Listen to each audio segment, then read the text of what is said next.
கொஞ்சம் நிறைய வெரைட்டி செய்ய போகிறேன். அதனால் ஃபஸ்ட்டு ஒயிட் ரைஸ் அடுப்பில் வச்சுருக்கேன். நான் வந்து வடிக்க தான் போகிறேன். இன்றைக்கி குக்கரில் பண்ணல, வடிக்க போகிறேன். அதனால் ஒயிட் ரைஸ் அடுப்பில் வச்சுருக்கேன். இப்போ வந்து நான் புளி ஊற வச்சுருக்கிறேன். ஏன்னா மீன் குழம்புக்கும் புளி வேணும், பச்சை மிளகா ரசத்துக்கும் புளி வேணும். அதனால் நான் புளியை வந்து ஊற வச்சுருக்கிறேன். இப்போ நம்ம இந்த மாதிரி செய்கிறதுனால நமக்கு வந்து சீக்கிரமாக வேலை நடக்கும். ஏன்னா வெரைட்டியாக பண்ணும்போது இது மாதிரி அடுத்து நம்ம செய்திடணும். பாருங்கள், அரிசி இது புளி ஊற வச்சுக்கிட்டேன். மீன் குழம்பு கொஞ்சம் நிறைய வைக்கலான்னு பார்க்குறேன். ஏன்னா மறுநாளைக்கு யூஸ் பண்ணிக்கிடலாம். அதனால் சட்டியில் வச்சுட்டா அது மறுநாளைக்கு நல்லாயிருக்கும். அதனால் 2 நாளைக்கு யூஸ் பண்ணிக்கிடலாம். புளி ஊற வச்சிட்டேன். அடுத்தது வந்து பூண்டு உரிச்சிக்க போகிறேன். ஏன்னா சிக்கன் கிரேவி பண்ண போகிறேன். அதனால் பூண்டு உரிச்சிக்க போகிறேன். சும்மா 1 கிலோ சிக்கனுக்கு இவ்வளோ பூண்டு எடுத்தால் போதும். எனக்கு அளவுலாம் தெரியாது, நான் தோராயமாக சொல்கிறேன். இப்போ இந்த பூண்டை உரிச்சிக்கிடலாம். ஒயிட் ரைஸ் பண்ணிட்டேன். கொஞ்சம் நிறைய சாப்பாடு தான் பண்ணியிருக்கேன். ஒயிட் ரைஸு உதிரியாக தான் இருக்குது. இதை வந்து வேறு பாத்திரத்தில் மாற்ற வேண்டாம். இன்றைக்கி ஒயிட் ரைஸ் முடிச்சாச்சு. அடுத்து என்னென்ன வாங்கிட்டு வந்திருக்காங்கன்றதை பார்ப்போம். இப்போ வந்து இந்த குட்டி சட்டியில் வந்து நான் ரசம் வைக்க போகிறேன். நல்லா அழகாக க்யூட்டாக இருக்குது பாருங்கள் சட்டி. இதில் நான் சட்டியில் தான் ரசம் வைக்க போகிறேன். ரொம்ப டேஸ்ட்டாக இருக்குது. அடுத்தது வந்து இப்போ இந்த சட்டியில் முதல்ல என்னென்ன கொட்டி வந்திருக்காங்கன்னு பார்ப்போம். இதை கொட்டி பார்ப்போம் என்ன இருக்குது. இதில் வந்து மீன், சாலை மீன் தான் வாங்கிட்டு வந்திருக்காங்க. எங்களோட ஃபேவரட் ஃபிஷ் சாலை மீன். அடுத்தது என்ன வாங்கிட்டு வந்திருக்காங்கன்னு பார்ப்போம். இதில் என்ன இருக்குன்னு பார்ப்போம். அடுத்த சட்டி இதில் வச்சு என்ன வாங்கிட்டு வந்திருக்காங்கன்னு பார்ப்போம். சிக்கன். இப்போ நான் வந்து இவ்வளோ சிக்கனையும் கிரேவி பண்ண போகிறேன். கிரேவி செய்துட்டு ஃபஸ்ட்டு நான் வந்து ஃபிஷ் குழம்பு வச்சிட போகிறேன். ஃபிஷ் குழம்பு, இதில் ரசம், ஃபிஷ் குழம்பு, சிக்கன் கிரேவி 3 பண்ணியிருப்பேன். எல்லாம் பண்ணணும். இப்போ வந்து நான் என்ன பண்ண போகிறேன், ஃபஸ்ட்டு சிக்கன் கிரேவி பண்ணியிருப்பேன். மீன் குழம்பு வேண்டாம், ஃபஸ்ட்டு சிக்கன் கிரேவி. சிக்கனை வந்து நான் நல்லா வாஷ் பண்ணி எடுத்துக்கிடுறேன். சிக்கனை வந்து மஞ்சத்தூள் போட்டு தான் கழுவணும். அப்போ தான் சிக்கன் ஸ்மெல்லு இல்லாமல் இருக்குது. இல்லைன்னா ஒரு மாதிரி ஸ்மெல்லு வந்துடுது. அதனால் இதுக்கு வந்து நான் மஞ்சள் தூள் எடுத்துகிட்டு வரேன். என்னுடைய அனுபவத்தில் நான் சொல்கிறேன். நான் மஞ்சள் தூள் போட்டு கழுவுனா ரொம்ப நல்லாயிருக்கு. அப்படியே சாதாரணமாக கழுவுனா ஸ்மெல் வருது எப்படியா இருந்தாலும். அதனால் நான் வந்து நல்லா மஞ்சள் தூள் போட்டு கழுவிக்கிறேன். இன்றைக்கி சண்டே இல்லையா, அதனால ஸ்பெஷலாக இருக்கணும்ன்ட்டு மஞ்சள் தூள் போட்டுக்கிட்டேன். ஃபஸ்ட்டு ஒரு கழுவிட்டு அதுக்கப்புறமா தான் மஞ்சள் தூளில் போடணும். இதில் மஞ்சள் போட்டுக்கிட்டேன். சிக்கன் கிரேவி வந்து குக்கர்லேயே பண்ணிட போகிறேன். குக்கரில் செய்தால் தான் சிக்கன் வந்து நல்லா அழகாக வெந்து வருது, சூப்பராக இருக்குது. அதனால் சிக்கன் கிரேவியை வந்து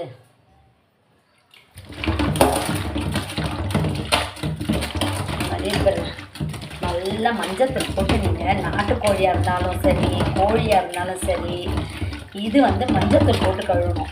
மீன் வந்து கல்லுப்பு போட்டு கழுவணும். அப்போ அந்த குழம்பும் டேஸ்ட்டாக இருக்கும். நம்ம சுத்தமாக செய்யும்போது அந்த குழம்பு கூட அவ்வளோ டேஸ்ட்டாக இருக்கும். பார்த்தீங்களா? இப்போ நான் வந்து போட்டு பருத்தி கழுவி மஞ்சத்தூள் போட்டு கழுவும்போது சுத்தமாக அந்த சிக்கன் வாடை வராமல் இருக்கும். இப்போ பாருங்கள், இனிமேல் நம்ம குழம்புக்கு நம்ம கிரேவி பண்ணும்போது மஞ்சள் தூள் போட வேண்டாம். ஏன்னா இப்போயே நான் மஞ்சள் தூள் போட்டேன் பார்த்தீங்களா, அதனால் மஞ்சள் தூள் போட வேண்டாம். இப்போ இனிமேல் இது மாதிரி நான் நல்லா வாஷ் பண்ணி எடுத்துக்கிறேன். நான் வந்து குக்கர் அடுப்பில் வச்சுருக்கேன். குக்கர் சூடாயிடுச்சு. இப்போ எண்ணெய் ஊற்றிக்கிடுறேன். இந்த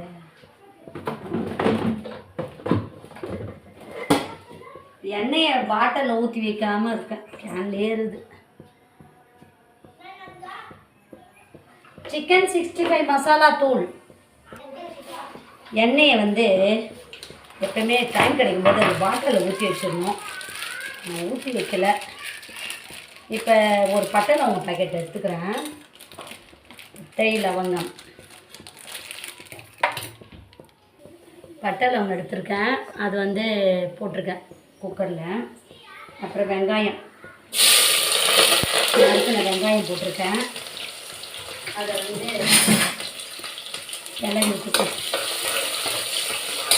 இந்த பட்டை லவங்கம் போட்டாலுமே வாசனையாக கல்லுப்பு போட்டுக்கிறேன். கிரேவிக்கு கல்லுப்பு எப்பவுமே கம்மியாக தான் போடணும். ஏன்னா சால்ட்டுன்னா தூளாக இருக்குது. இது வந்து கட்டி கட்டியாக இருக்கு பார்த்தீங்களா, அதனால் கல்லுப்பு அதிகமாக போட்டுக்கூடாது. கம்மியாக போட்டால் அது வந்து நிறையா தான் வந்துடும். அதனால் அளவு கம்மியாக பார்த்து போடணும் கல்லுப்பு மட்டும். இப்போ இது போட்டுக்கிட்டேன். இதில் வந்து ஒரு 2 தக்காளி கட் பண்ணி போட்டுக்கிறேன். ஏன்னா அது 1 கிலோ கறி, அதனால் நான் வந்து இது எடுக்கட்டும். இப்போ வந்து இந்த கறி இருக்குது பார்த்தீங்க, இந்த வெங்காயம் போட்டோம் பார்த்தீங்களா, இதில் இஞ்சி பூண்டு சாம்பார் வெங்காயம் 3 போட்டு அரைச்சி வச்சுருக்கேன். இந்த மாதிரி கிரேவி செய்து சாப்பிட்டு பாருங்கள், செம்ம டேஸ்ட்டாக இருக்கும். இஞ்சி பூண்டு சாம்பார் வெங்காயம் அளவு எனக்கு தெரியாது, நான் வந்து தோராயமாக தான் போடுறேன். இப்போ இதையும் போட்டு நல்லா வதக்கிக்கிடலாம். நல்லா வதக்கிட்டோம். அதுக்குள்ளே இந்த தக்காளியை போட்டு நல்லா அரைச்சிட்டு வந்துடுறேன். இந்த மிக்ஸி ஜார்லேயே அரைச்சிட்டு வந்துடுறேன். இது கொஞ்சம் வதங்கிட்டோம். கருவேப்பிலைன்னா கருவேப்பிலை தானேன்ட்டு கையிலெல்லாம் இப்படி கசக்கி போடக்கூடாதுலாம், நல்லா கழுவிட்டு தான் போடணும். ஏன்னா மருந்து அடிக்கிறாங்க கருவேப்பிலையெல்லாம். அப்புறம் ஒரு பச்சை மிளகாய், ஒரே பச்சை மிளகாய் போட்டுருக்கேன். நான் அரைச்சி வச்ச தக்காளியும் போட்டுக்கேன். செம்ம டேஸ்ட்டாக இருக்கும் கிரேவி. நல்லா வதக்கணும்.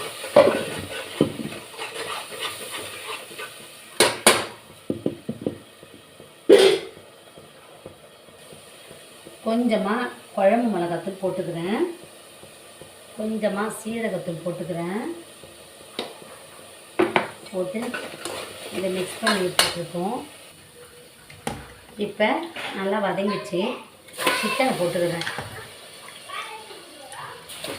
நம்ம கழுவி வச்சோம் பார்த்தீங்களா அந்த சிக்கன். இதுக்கெல்லாம் தண்ணி ஊற்ற வேண்டாம். நம்மளுக்கு குழம்பு பதத்தில் வேணால் தண்ணி ஊற்றிக்கிடலாம். கிரேவி மாதிரி வேணால் தண்ணி ஊற்ற வேண்டாம். ஏன்னா இதுலேயே தண்ணி இருக்கும். சிக்கன் வேக வேக தண்ணி வந்துடும் எப்பவுமே. இப்போ நான் அதில் வந்து குழம்பு மிளகாத்தூளும் ஜீரகத்தூளும் மட்டும்தான் போட்டிருக்கேன்.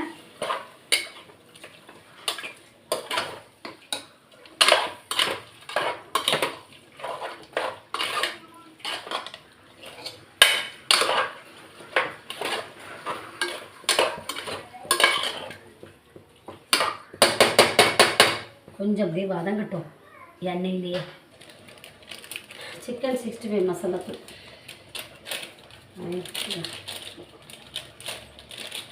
ஒரு பாக்கெட்.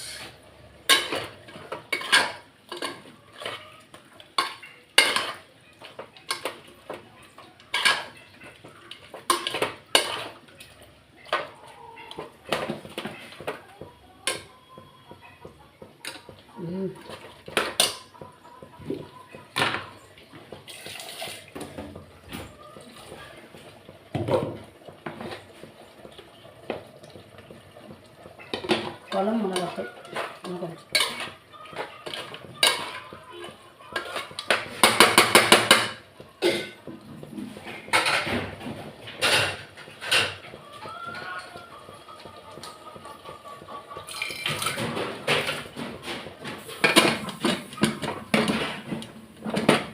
குக்கரை மூடி போட்டு வச்சிட்டேன்னா அடுத்தது மீன் குழம்புக்கு ரெடி பண்ணிடலாம்.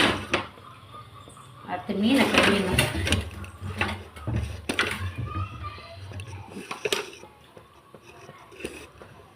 மீனுக்கு உப்பு போட்டு கழுவணும்.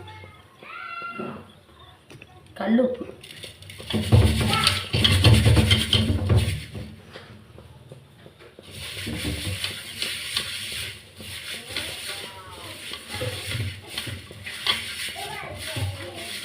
கல் உப்பு போட்டு கழுவினா தான் மீன் வந்து சுத்தமாக இருக்கும்.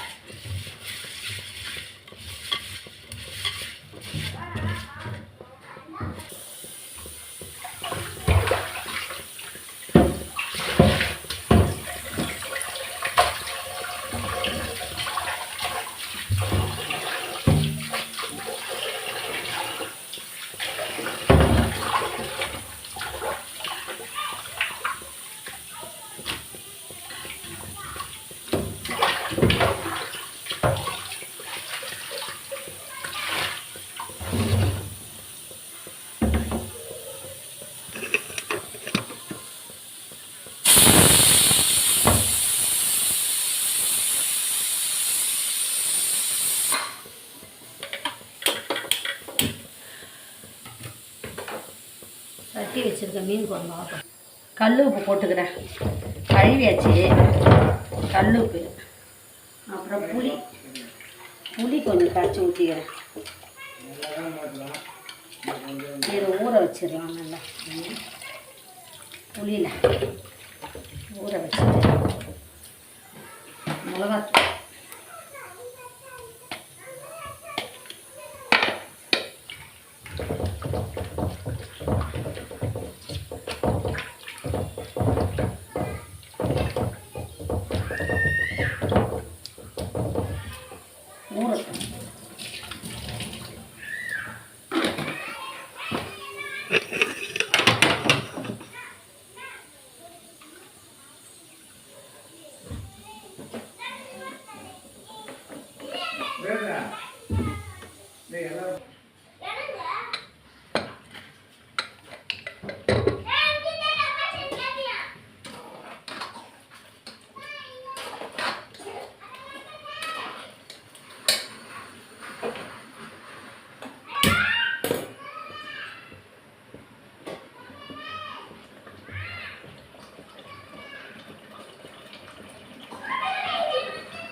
சிக்கன் கிரேவி ஆயிடுச்சு. ஒயிட் ரைஸ் ஆயிடுச்சு. இதோ மீன் குழம்பு வச்சிடுறேன். மீன் குழம்பு ரசம் எல்லாம் வச்சிடுறேன். வச்சுட்டு பிறகு சாப்பிட்லாம். குக்கரில் பண்ணால் தான் நல்லா இருக்குது மீன் சிக்கன் கிரேவி. நல்லா செம்ம டேஸ்ட்டு. செம்ம டேஸ்ட்டு.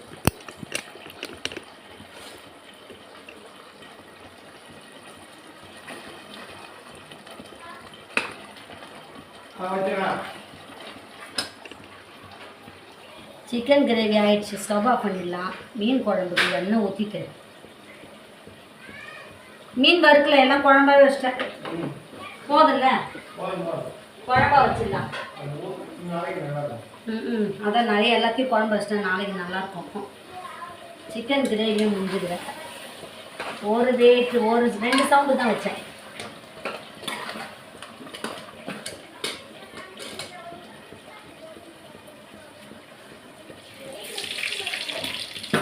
ஸ்டவ் ஆஃப் பண்ணலாம். இது சிக்கன் கிரேவி ரெடி ஆயிடுச்சு. கடுகு, வெந்தயம், கொஞ்சம் போல சீரகம்,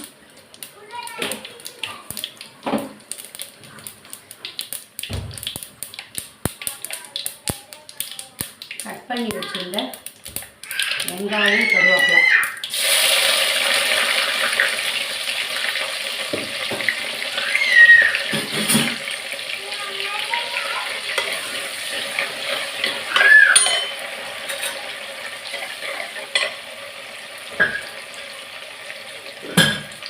கொஞ்சமாக தான் உப்பு போடணும். ஏன்னா இந்த மீன் புளியில் உப்பு போட்டு ஊற வச்சுருக்கேன். மீன் ஊற வச்சுருக்கேன்.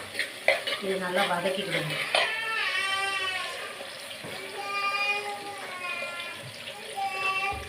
சாம்பார் வெங்காயம் அரைச்சி வச்சிடும். அதே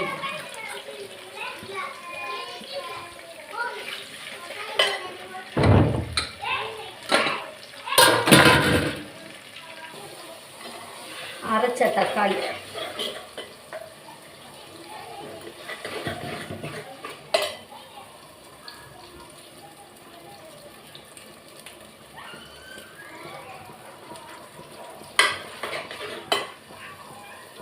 ரசத்துக்கு அரைச்சிக்க போகிறேன். தக்காளி, மிளகு,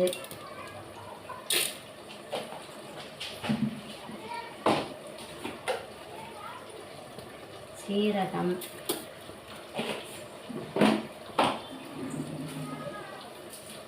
பூண்டு,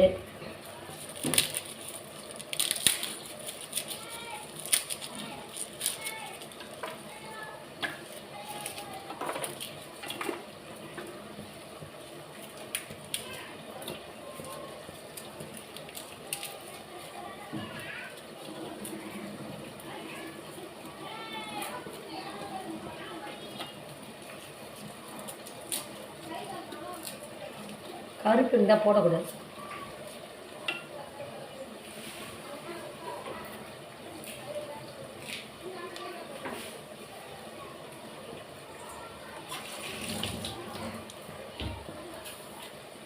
கருவேப்பிலை,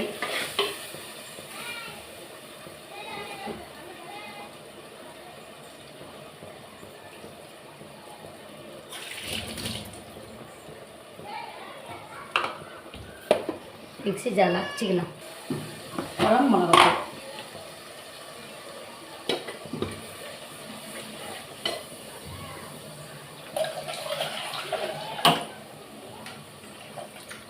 புளி கரைச்சி ஊற்றிக்கலாம். அதிலே புளி, மீனில் வேறு புளி இருக்குது. புளியும் மிளகாத்தூளும் உப்பும் மீனில் ஊறுது. அது வேறு புளிப்பு இருக்குது, அதில் வேறு உப்பு இருக்குது. அதனால் இது நல்லா கொதிக்கட்டும்.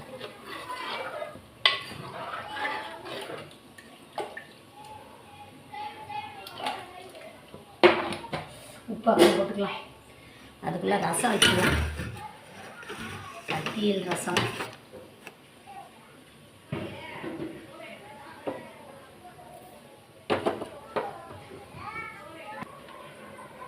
இன்னைக்கு சட்டியில் ரசம். எண்ணெய் ஊற்றிக்கிட்டேன். எண்ணெய் சூடாகட்டும். கடுகு போட்ட பொடியணும். கடுகு பொடிஞ்சிச்சு. வெங்காயம்,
ரசப்பொடி.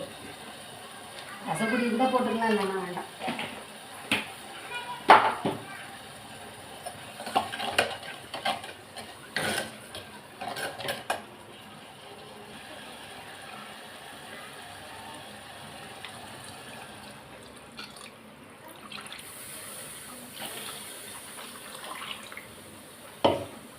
மண் சட்டி ரசம்.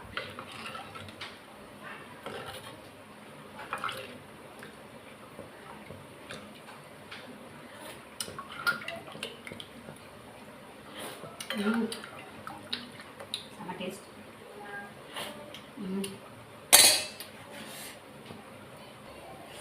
மீன் குழம்பு நல்லா கொதியுது.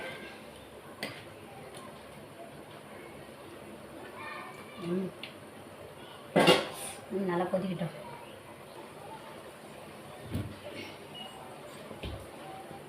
இது ஊற வச்சிருக்கேன். மீன், புளி, உப்பு, காரம், மிளகாத்தூள் அதை அப்படியே கொட்டிக்கலாம்.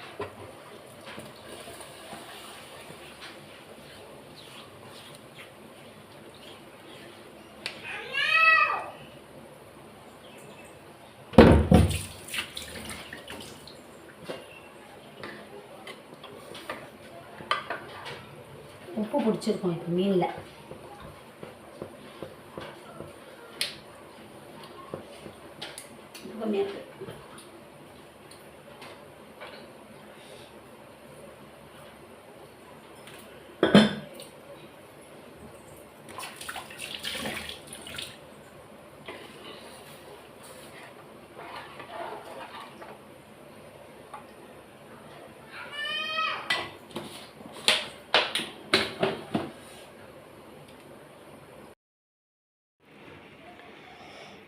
இந்த மெத்தடில் சாப்பிட்டா தான் நல்லாயிருக்கு மீன் குழம்பு செஞ்சால் தான்.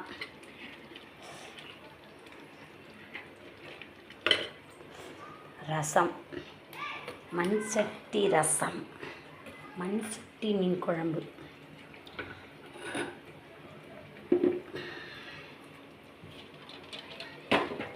முட்டை,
எண்ணெய் ஊற்றிட்டேன்,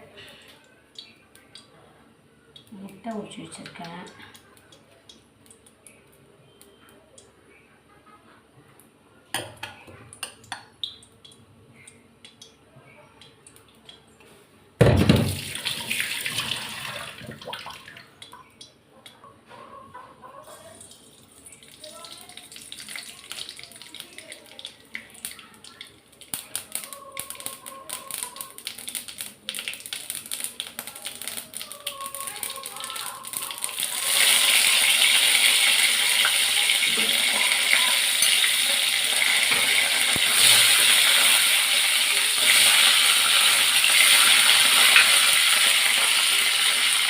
மிளகாத்தூள், எண்ணெய், உப்பு, பூண்டு.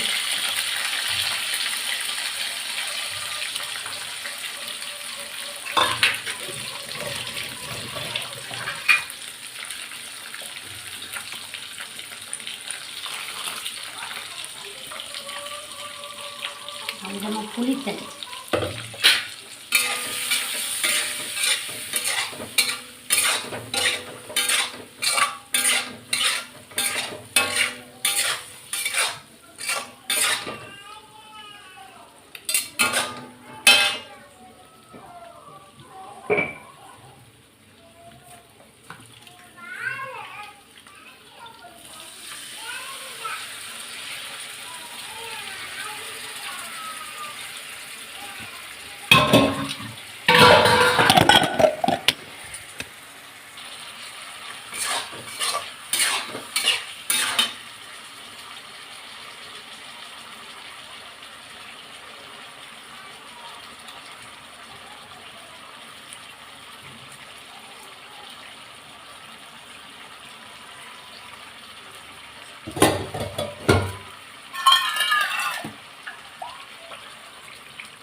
மீன் குழம்பு,